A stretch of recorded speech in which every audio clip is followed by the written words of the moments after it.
little bit about wetlands.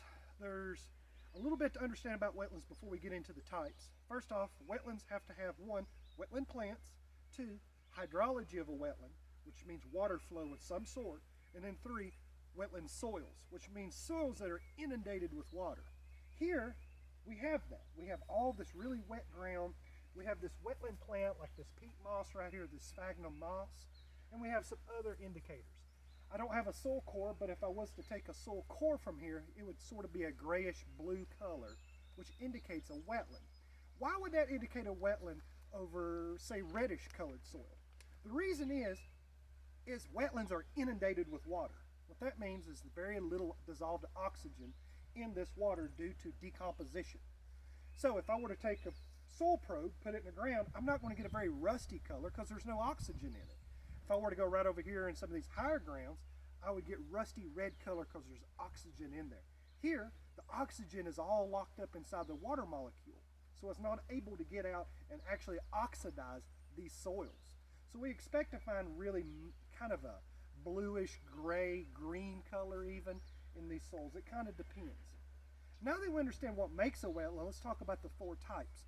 One is a bog, two is a fen, F-E-N, three is a marsh, and four is a swamp. I happen to be standing in a bog.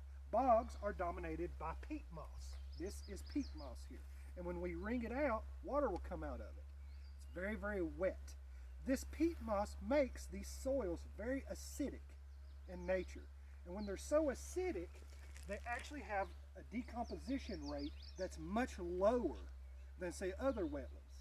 So things come in here and they slowly decompose rather than really fast-like. And that slow decomposition will actually make something called peat, P-E-A-T, in which a lot of folks burn. You can burn it in your stove just like coal. A moss that grows here is often called sphagnum peat moss. That's the indicator. Now, another type of wetland that's very similar is called a fen, F-E-N. The difference is fens are fed by streams. Water flowing into a fen comes from surface water or groundwater. But a bog is fed by precipitation only. It will precipitate into here, rain, snow, all these type of things. They will occur, it will gather, and then slowly over time it will decompose and lose its oxygen, its dissolved oxygen, and it'll do that slow decomposition rate. Whereas a fen is always getting recharged by that stream water coming in, so the dissolved oxygen rates stay high.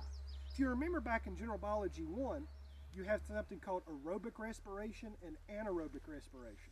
Aerobic respiration uses oxygen, anaerobic respiration doesn't. So aerobic respiration, per molecule of glucose, you can make 32 ATP. Probably remember that from the Wayback Machine.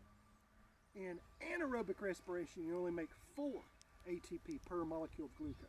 So since oxygen is used up here, the bacteria don't have the energy that they need to really break everything down. So decomposition rates are much slower here than in a fen where dissolved oxygen stays up, oxygen can be used, aerobic respiration can take place, and then you're generating much more ATP and having just a faster mode. Additionally, a byproduct of anaerobic respiration is acids.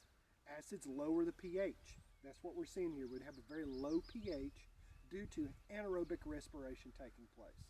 Then finally, the other two are swamps and marshes. Marshes are dominated by grasses, but they don't have these mosses in them. And then finally, a swamp is dominated by trees. The key thing, all four of these are inundated with water. That's the major thing.